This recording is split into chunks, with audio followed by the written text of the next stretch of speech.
against Devonby. In 2003, he enlisted in the Army and was deployed twice in Operation Iraqi Freedom, as well as serving in Germany and Iraq. While in the Army, he received numerous awards and medals for his outstanding service. We're happy to have his wife, Madeline, with us this morning, that he met and married in Germany, and in 2008, they moved back to Fort Wayne. They have 3 children, Matthew 14, Delilah 6, and David 5. So please help me welcome John Kenworthy.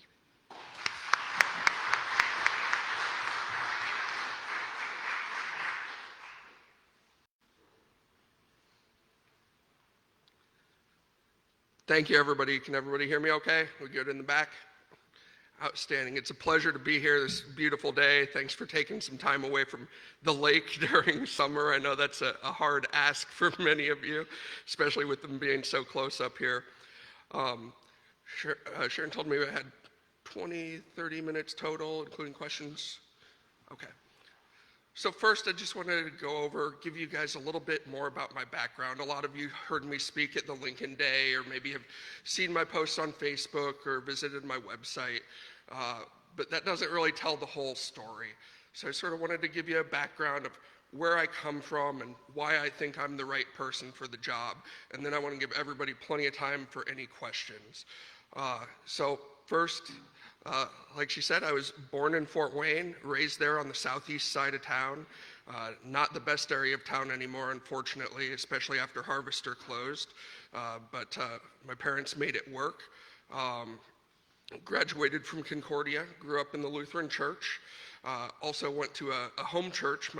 My buddy was, my best friend growing up, was homeschooled, and his father was a pastor of a home church. So I got sort of a little different perspective going to 2 church services a week. But it was good, especially growing up and learning about faith and figuring out where I stood on that as a young child and a teenager. After school, after graduating from Concordia, went into the Army. I enlisted. It was at a time when we were at war already. I had actually thought about it for a long time. Both my grandfathers served in World War II, one in the Pacific and one stateside in Alaska. And my father also served during peacetime in between Korea and Vietnam. And so it's something that has always been instilled in me, a sense of duty and giving back to the community and giving back to the nation that has granted us so many opportunities. So with that in mind, even though I knew it was a huge risk, I enlisted right after high school in 2003 and went to Fort Knox for training. I was a cavalry scout, which is reconnaissance, if you're not familiar, and didn't quite match up with conventional warfare when I went to Iraq. Things are a little different when we were fighting insurgents than they would have been in the traditional sense, but still many good things came from my training there at Fort Knox before they moved the Armor Center. After training, I got sent to Germany. I actually graduated basic training on April Fool's Day, which my drill sergeants thought was a wonderful joke. Really stuck it to us. But after that, came home for 2 weeks and then went straight to Germany, where I was assigned, and my unit was already in Iraq. So about a month after basic training and getting all my stuff moved over to Germany, they said, get on the plane, you're going to Iraq. So got my anthrax shots and smallpox shots and all the fun ones, and got on the plane and was deployed to Samara. And if you're not familiar with the topography of Iraq, Samara is the only large city between Baghdad and Tikrit where they found Saddam hiding. That first deployment was not a great deployment. A lot of road clearance and IEDs. I think at total we had 7 IEDs that went off on convoys that I participated in, including one that completely destroyed the truck behind me. I spent that first deployment driving Humvee. At that time, we didn't have up-armored Humvees. They were all soft skins. Even though we had the money for them, we had the technology, we started seeing them come in country and we'd see row after row of Humvees parked there, up-armored Humvees ready to go out, and we'd ask, can we have those? No, those were being set aside for the Iraqi army. And that's the first time that I really thought about getting involved in politics, because I couldn't believe that our nation would put another force ahead of our American soldiers and protecting them. So go through that deployment. It was a little shortened. Normal Army deployments are 12 months. Mine was shortened because I got there late. My unit was already there. I had just come out of basic, like I said. But we did have a couple real bad days. We lost six guys in a vehicle-borne IED attack on one of our outposts, unfortunately, including the first guy and only person that we lost in theater in our platoon. And it's something that has weighed on me very hard since then. But thankfully, our deployment ended with our last mission being the first free election in Iraq after Saddam and in many years. And I was really honored to be part of that and really thought we were doing the right thing. We were helping build a democracy at that time. So we finished that mission and went back to Germany, which was a very interesting and fun place to be as a young man with a lot of expendable capital in his paycheck, since the military pays for all your housing and food needs. Definitely enjoyed all there was to it, and got a chance to travel and see multiple countries while I was over there, and really gain a deeper understanding for how different cultures, especially our allies, how they live and what their thoughts are. And then I started seeing on the news that the place that I had deployed the first time, Samara, it was bombed by the Shias. So you may be familiar, there's two Muslim factions, the Sunni and the Shia, and in Samara they had a golden mosque, which is a big pilgrimage site, and between my deployments they bombed that site. And as soon as that happened, I got to thinking, what, are we doing the right thing here? Are we really tackling the intrinsic problems that are facing this nation that's so greatly divided? And it's so greatly divided not just because of religion, but also because of things that allies did even after World War I. A lot of historians will draw back and look back to the Sykes-Picot Agreement, which drew the lines of the modern-day Middle East. And you start thinking more and more about it, and you see how these actions, when made by people that aren't familiar, that aren't invested, that aren't taking time, can lead to unintended consequence and more war and more heartbreak down the line. So bringing it up to my second deployment, I actually was not supposed to deploy. I got in on a 3-year contract at the time, which was pretty common. Had planned to come back and go to school, and they said, surprise, you get to stay in. And they stop-lossed me and said, you're going on a second deployment. And it really heartbroke me because I had volunteered. I had trusted in our government. I had been wanting to put myself out there and do the right thing, something I always felt I needed to do. And the reward that I got was, nope, you're gonna stay in and you're gonna go again. The official program was called Stop Loss. Some of you might have heard of it before. And the unofficial name is basically the backdoor draft, because they extend your contract involuntarily. And so by the time I got through my second deployment, which was supposed to be 12 months, and then because of the troop surge in Baghdad, ended up being 15 months, I had been involuntarily extended by over a year into my contract.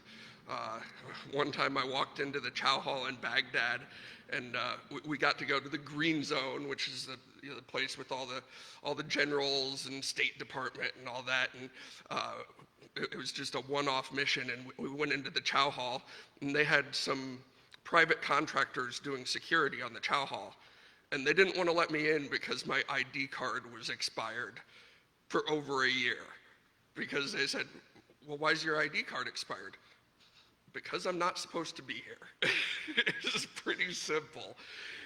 But the second deployment was unfortunately a lot worse. So I told you earlier I was in a Humvee, but I was part of a mechanized infantry battalion. So most of the guys were driving around in Bradleys, but because we were the reconnaissance, they gave us lighter vehicles. And unfortunately, even Bradleys were not enough to save our guys that time. We lost several Bradleys and ended up losing a total of over 30 men, and 35 if you count those that died afterwards to overdoses and depression and suicide. And they said we were the hardest hit unit since Vietnam, is what Stars and Stripes said. And at the time, the neighborhood that we patrolled in Baghdad was known as Adamia.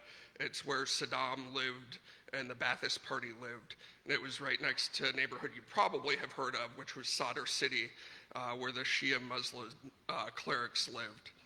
And if you remember all the stories of sectarian violence back during 2007, right leading up to the surge, that's where it was happening. There wasn't a day that went by where we wouldn't see a body just in the street or hear a report of somebody being kidnapped.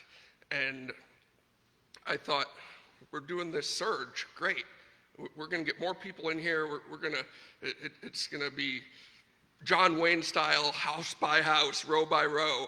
We're gonna get it done. We're gonna find the weapons. We're gonna root them out. But that didn't happen. Instead, what they don't tell you about the Iraq War is the way that we won that war, or at least in George Bush's proclamation, the way that we won is we looked at where we were taking the most casualties and what was upsetting the public the most, and it was the area that we were in. And the answer to that was, because the neighborhoods were so divided and fighting each other, was to build a row of concrete wall barriers around that entire neighborhood in Baghdad. Now, I don't know if many, something a little further back, a lot of you probably know about the wall in Berlin. That didn't really work out. If you don't address the issues that people have, you're never going to see a resolution of the problems. And at the same time, they said, we're going to have a stricter curfew. You're not going in and out without going through a checkpoint. And Americans are going to stop doing combat missions. It's all going to be the Iraqi army. So we were just advisors at that point. Now, in theory, this is where things should have been heading so that we could achieve a goal of leaving a stable nation. But because we didn't do anything to address the cultural differences within those communities, we ended up leaving a country that fell apart. So that was my second deployment, not a wonderful story. Thankfully, on my way out of active duty, I came back and got to spend a couple of months in Germany, where I met my beautiful wife, Madeline. Much more happier story. I stole her from Germany, and she immigrated with me back to Indiana. We've been together 15 years now. Like Karen said, have 3 kids, and I wouldn't have survived without her. And I thank her every day for the support that she gives me. And that brings up another thing. I have personal experience with the immigration system because my wife did it legally. She got her green card. We went through the process. And it is not a simple process. It's a process that many people end up hiring attorneys for when they shouldn't have to. Nothing in the government should be so difficult that you need to hire somebody just to do the paperwork. It's ridiculous. Then also the cost is burdensome.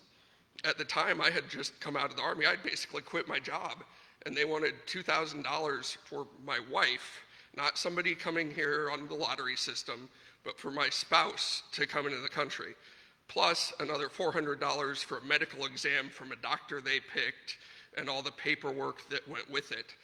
So it was not an insignificant burden at the time.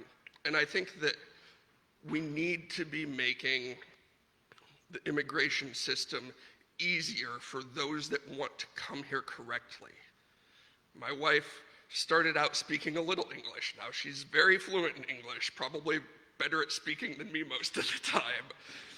But, and you know, she's worked, she's raised children, she's assimilated into the community. And people that want to come here and do it the right way often do that and become very productive members of society. Our nation was built on a melting pot. But we can't start making things easier until everybody is very clear about securing our border, not just the southern border though, also people that overstay their visas. More people come in and overstay their visa than come across the southern border. Now, for many reasons, including fentanyl, the southern border needs to take priority, but we can't just ignore all the people coming here illegally in other ways and only focus on that, because that's not the only problem when it comes to immigration. So moving forward a bit, I got out of active duty in 2008. I joined the reserves to finish out 4 more years, served in the reserve unit in Fort Wayne and also down at Grissom Air Force Base. I learned a lot about the difference in the military between the Guard and reserves there, and it's a very different culture, and unfortunately, very different in terms of funding. The National Guard and the reserves often get hand-downs from the active duty Army, or Air Force in this case. But since Vietnam and the draft ended, they have been called on more and more to deploy, multiple deployments. Hardly any units, there was one from Indiana, but hardly any National Guard units actually got called up for Vietnam comparatively to how many got called up to go to Iraq and Afghanistan, even Syria, multiple times in the past 20 years. We've gotten away from using our reserve and National Guard as a strategic reserve, a break glass in case of emergency type of force, to depending on them for what our active duty should be doing. And if we're gonna make that switch, then we need to have a discussion about funding them fully so that they have the gear that they need that's on par with the active duty. It should never be a question. If you are sent into harm's way, you should have just as good a gear as the brother that's fighting next to you, whether you're in a different unit, a different branch of service. It's just something that should not be questioned and that we should be ensuring is paid for correctly. So coming back to my story, told you I got out in 2008. So many of you might be aware that's probably not the best time in the world to quit your job. And it was not. I learned that the very hard way. Now, obviously, I didn't come from a job that's normal coming out of the military and active duty, but I ended up working at Pizza Hut in Fort Wayne. I figured I'd come back, Army veteran, 2 deployments, I'd be able to get a job with the local police department. They weren't hiring. Well, the VA is hiring police officers. Maybe I'll try and get a job there. I applied to the VA. They said, well, you're not qualified to be a police officer at a VA after 2 combat deployments as combat arms. And I said, okay, well, maybe, good blue collar job. We have GM close, I'll apply there. No, not right now. And so I said, okay, I'll go to school, I'll work at Pizza Hut. I had to provide for my family, had to make tough decisions like many of you had to make during that time.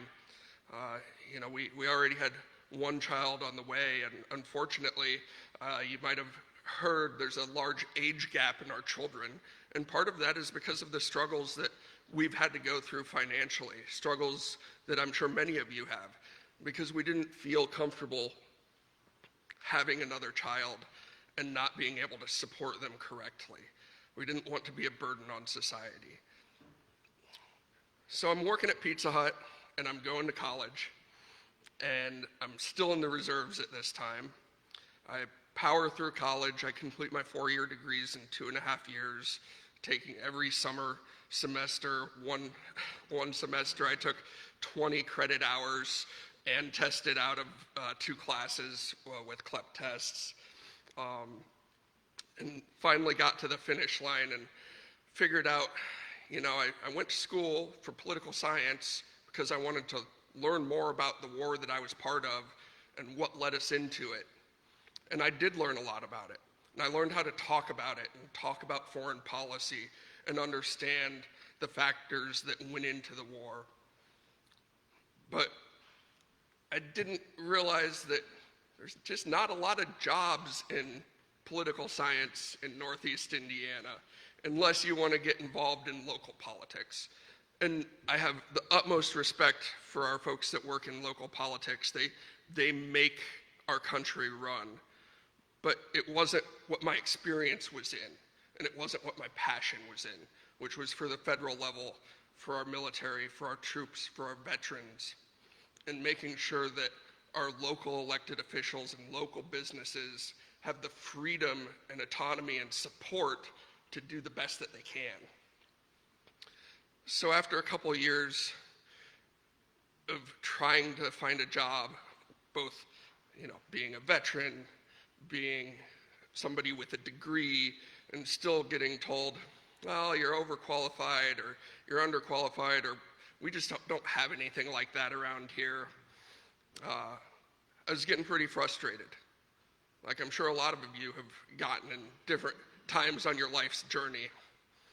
And I finally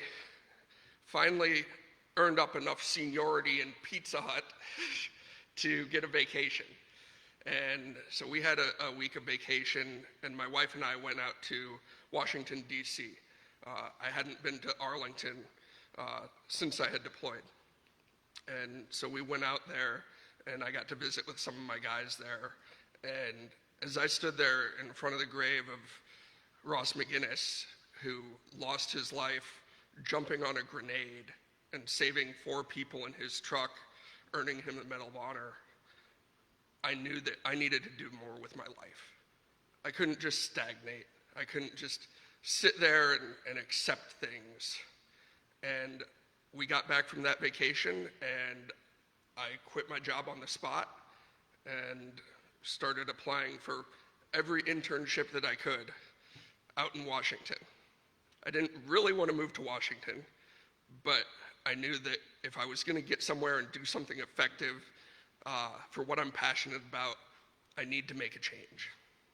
So I applied to our congressmen, our senators, even those in nearby states, and I got one acceptance back, and it was from Senator Dan Coates. And he offered me an unpaid internship, which is sort of the standard back then.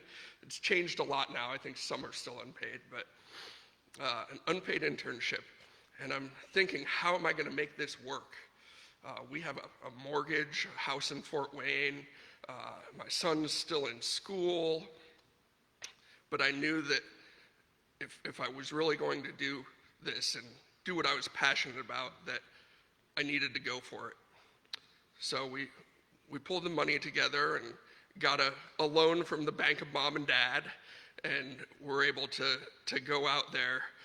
I was out there for the first 6 months by myself, and then my family joined me, and we ended up staying out there for 2 years, working for Senator Coates and really learning the ropes. Now, thankfully, the unpaid internship only lasted about a month after I got there, because they said, you have far too much life experience to not be getting at least a small paycheck. and that helped a lot. But learning from him was just, I can't even put into words how great of an experience it was. The things that he brought with him, from also serving in the Army to being ambassador of Germany, to serving in the House and the Senate. It was an office that knew how to get things done. It was an office that listened to people, and it was an office filled with experts. He brought people with him that had worked with him in previous posts. His senior foreign policy person was a former deputy ambassador. He worked with him in Germany. The same for his military assistant. He actually writes and edits the U.S. Coast Guard manual.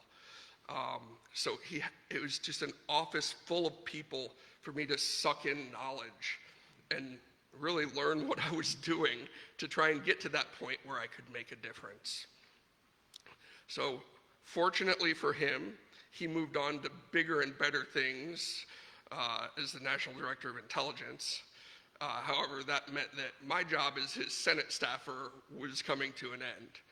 And so looking for what was next, I was hoping to come back to the state. As much as I wanted to get things done, I didn't really appreciate living in Washington. It's not a great place to be all the time, at least not any more than you have to. And a position opened up for Todd Young's general election campaign. So the primary was over at this point, and it was May timeframe, and they said, you know, we have a regional director position, you know Northeast Indiana well, you're from there, would you come back and help us, you know, beat the Dems? And I said, yeah. And I thought, well, you know, this won't be too hard.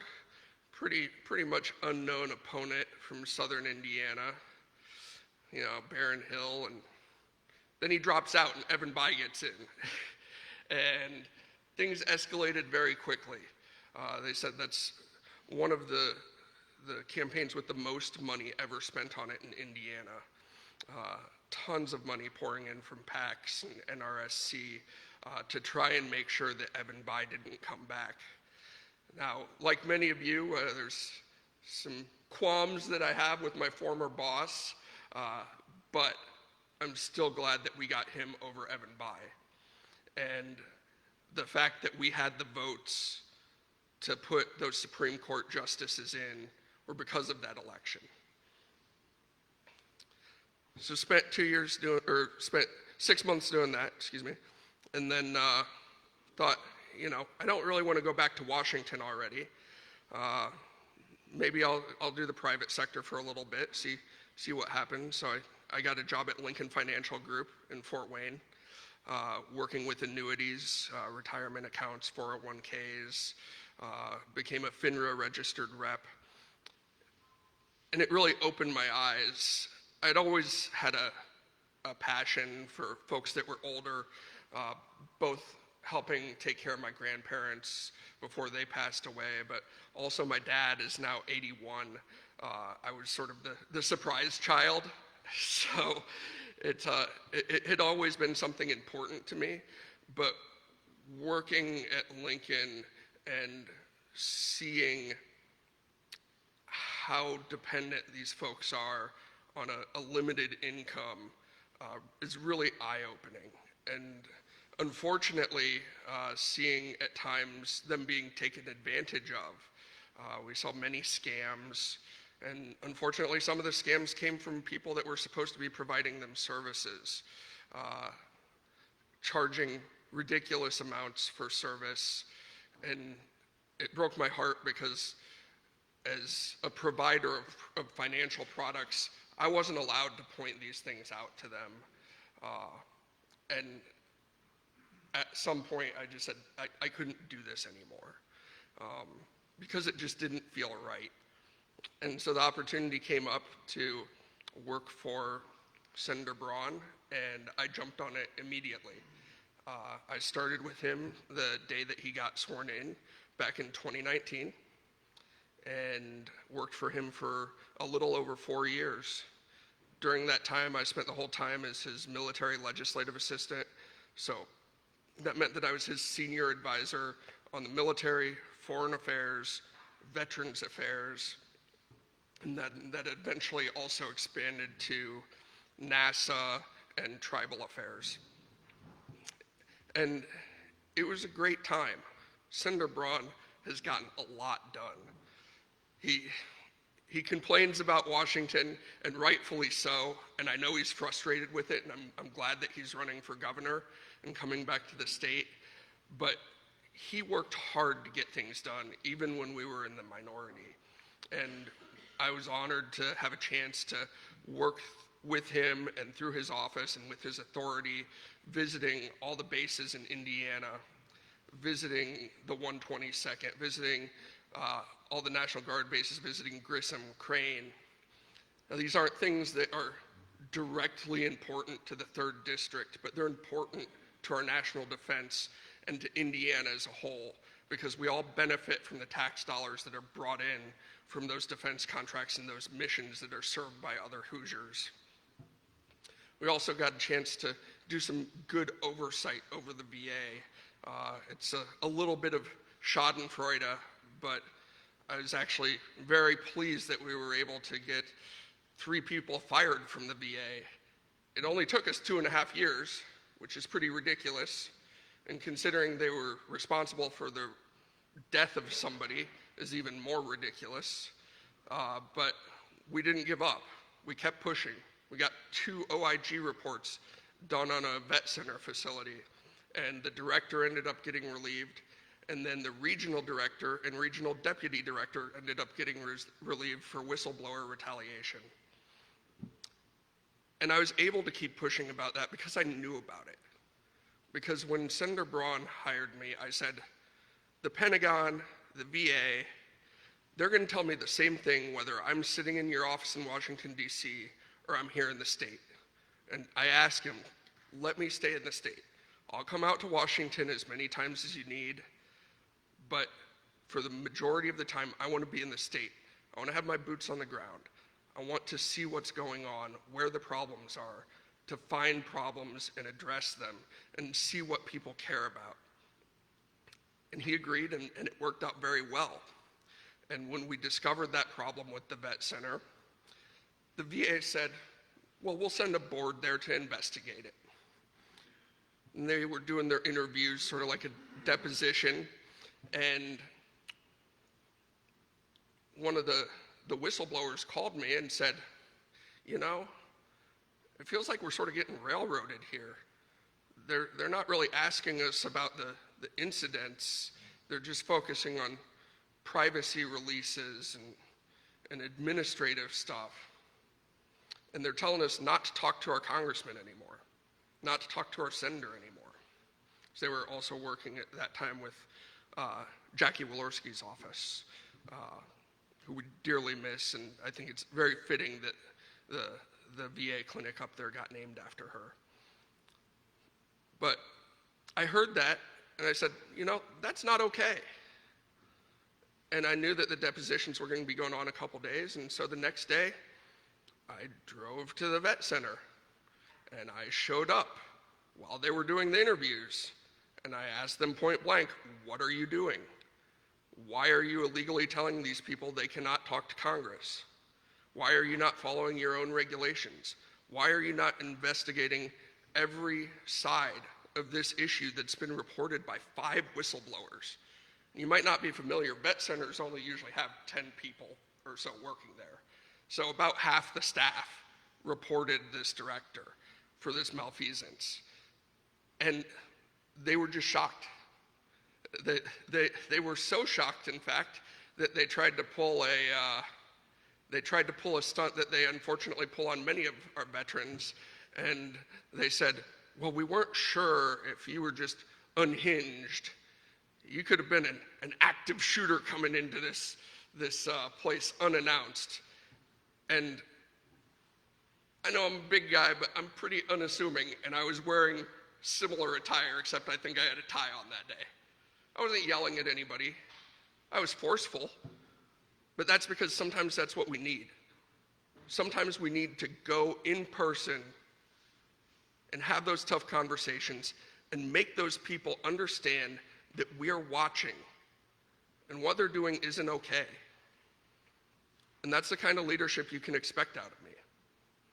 It's not always just about seeing what we can do through legislation. A big part of the job is oversight, and you can't do oversight if you're not there. And I have experience doing that. Got 2 veterans bills passed while I was there.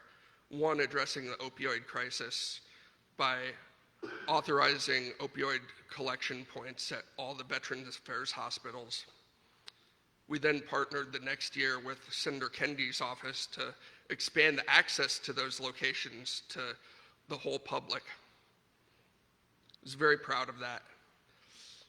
Also got a bill passed to hire more veterans that were coming out of the military and worked in healthcare. We have dentists, nurses, doctors, nurse practitioners that retire from the military every single year. They've finished their service, and a lot of them want to continue serving. And if we can get them to work at the VA, that's a huge return on investment for the taxpayers. And it's also good because they know their patients. They know those veterans. And so the current program at that time was, if you were getting out, they would send you a postcard, and the postcard would say, go to usajobs.gov. You remember that VA police officer post I tried to apply to? Yeah, that was through usajobs.gov. It's a website that does not work. It's ran by algorithms. It doesn't take into account where you live, past experience properly. And it takes months to get somebody hired there when we have a severe shortage of medical personnel. Even though Congress has already passed multiple direct hiring authorities. So we said, you can't do that anymore. You have to work with DOD. If this person is getting out, you have to send them directly to the HR rep in their area of the country that they're moving to. If they want to work there, you have to make that direct connection. Now, we only got this passed 2 years ago, so we're still waiting to see what kind of fruit it bears, but very happy about that. Also got a spina bifida bill that's going to be passed this week. This is a program that had $20 million worth of fraud in it, helping out children of our Vietnam vets. And our looking into it found out that the program was not being run well, and we completely rewrote how the program works after an OIG report.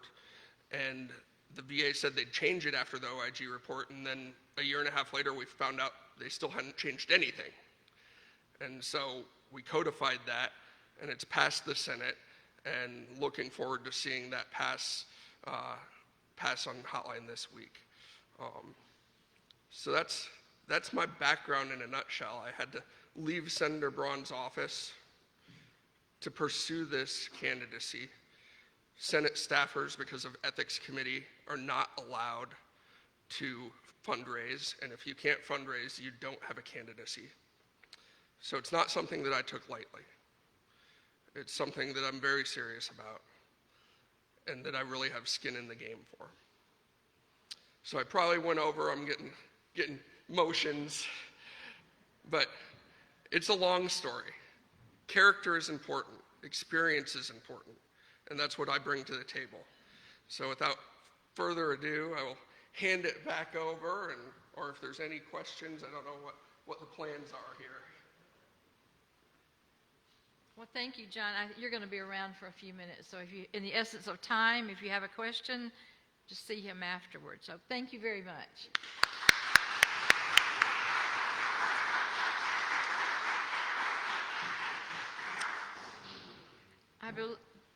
Did the president of the Women's Club, did she have to leave? Okay. She asked me to speak. Sandy, you want to represent the women's group?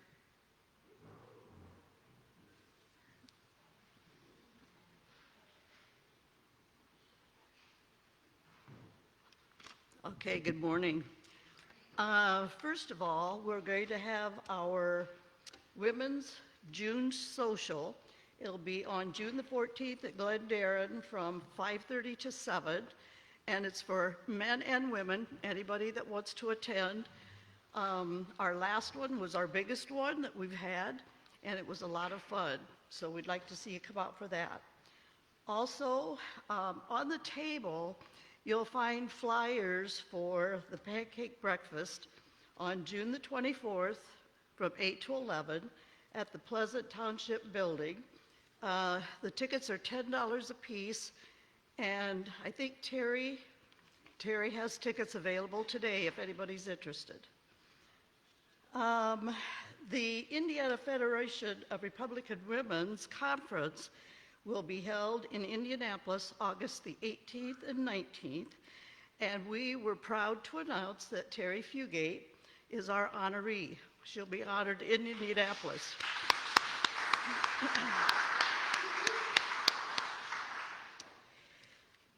And we are starting to collect silent auction items and accepting sponsorships for Back the Blue. So anybody wants to jump in and start donating those auction items, this will be our biggest money maker for the year, so we're really looking forward to that. And I think we've covered everything. Okay, thank you.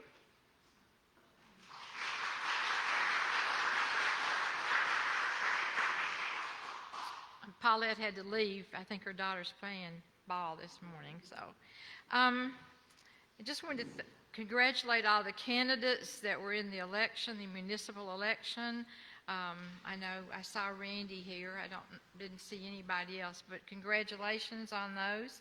And do you have a TARS update you want to talk about? Teenage Republicans. If you were at Lincoln Day, you saw 4 tables of very nice teenagers, and they're going to be very active helping us in the future. Yes, so my name's Teresa Steele, and I am the adult sponsor for the Steuben Teenage Republicans. Just a little brief overview. There's a national TARS organization, and each county can set up their own TARS program. So up here I have this photo album that Sierra Bowman had put together. It's pictures from the Lincoln Day event, so if anybody wants to take a look at that. We also have some more pictures. We're going to continue collecting those. We are going to get involved in the parades. We have, so again, Sierra Bowman, I have to give her thanks for this. They have a trailer that we're going to be able to use for the parades. And so if you have seen the parade lineup, it is on the Steuben Republican Party Facebook page, and we also have it on the website, so we're going to start to do some more updates with that. Want to say thank you to my team that's working with me. So Kara, she's here, Laughlin, yay! And then we've got Sierra Bowman, Denny Springer, Amanda Lauer, and Jody Homig. They're all very active in helping us get this organized. But our first meeting, I'm going to try to keep it brief, is on Thursday, June 22nd at the Pleasant Township Trustee Building. So thank you, Leslie Hall, for opening that up for us. And it's at 6 o'clock. So it's open to both the students and the parents because we want the parents to get to know us. And so it's open to middle school and high school students throughout Steuben County. So whether you're at Angola, Fremont, Hamilton, Prairie Heights, or homeschooled. And we're also opening up to anybody that's a Laker. You're going to be here on the weekend anyway. If you want to get involved in the parades, we want to welcome you to come join us. But the first meeting is going to be on Thursday, June 22nd at 6 o'clock, again at the Pleasant Township Trustee Building. And we are going to have registration for that, so we know how much pizza to purchase. So please keep an eye out for more information. It's, again, going to be on the website. It's going to be on the GOP Facebook page, and it's going to be on the Steuben Teenage Republican Facebook page as well. So if you're not following that, please go ahead and start following that. Is there any other information? Kara, can you remember, is there anything else that we need to share about that? Okay, perfect. If you have any questions, feel free to reach out to me. If you want to take a look at the photo album, come see that as well. Other than that, I think that's all for right now. But connect us with the students so that they can get more involved and learn more about the political process. Thank you.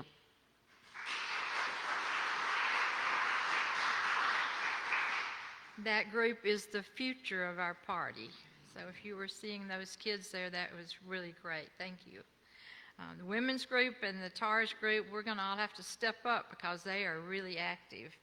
I didn't see Senator Glick here today, but we do have State Representative Denny Zent. Do you have any words of wisdom you'd like to share with us?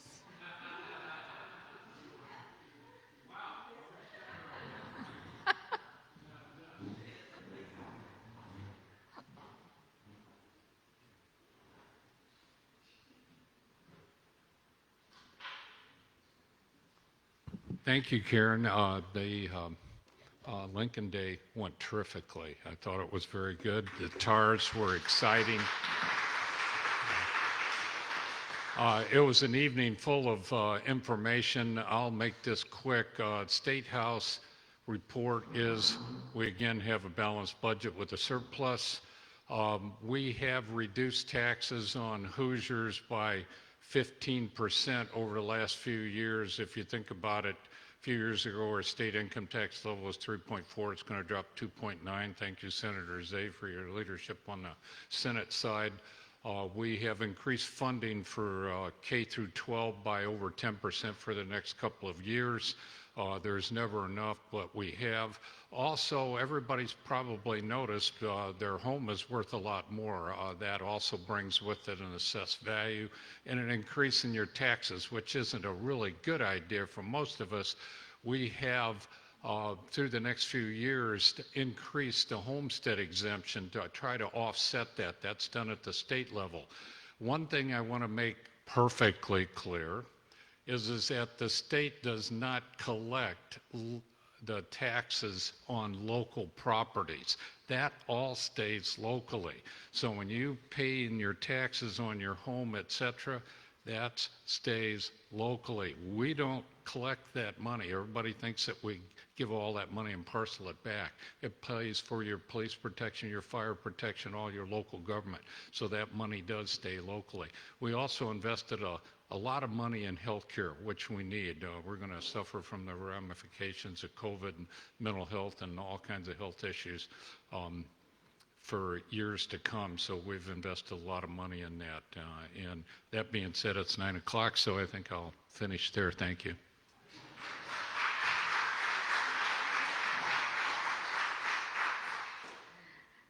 I want to thank, we have some other guests here. I see Senator Zay is in the back with his wife. I also saw Rex Ferguson.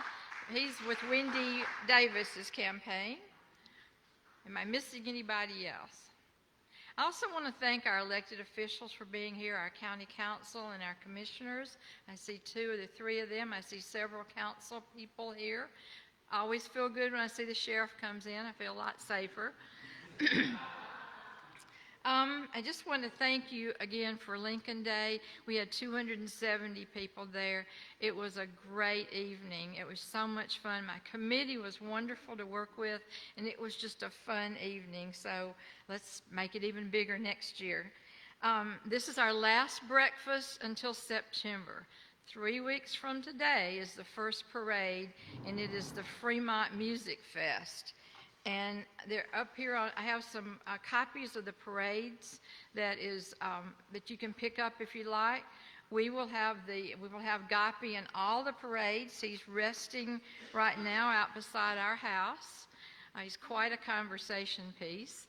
But he'll be leading all the parades. If you're going to have a car or a float or anything like that, we will register for the party. We just kind of need to tell them how many units we will have. Let's see, what else am I missing here? Also, the other way that we make money is Lincoln Day and our Century Club. The Century Club, you make a donation of $100 or more. Just to be a part of that. And there are some, if you didn't get one in the mail, there are some applications or flyers up here on the table. Does anybody have anything else that they would like to bring up today? Anything they'd like to say? Please hang around and talk to John and his wife afterward, and we will see you in September. Thank you.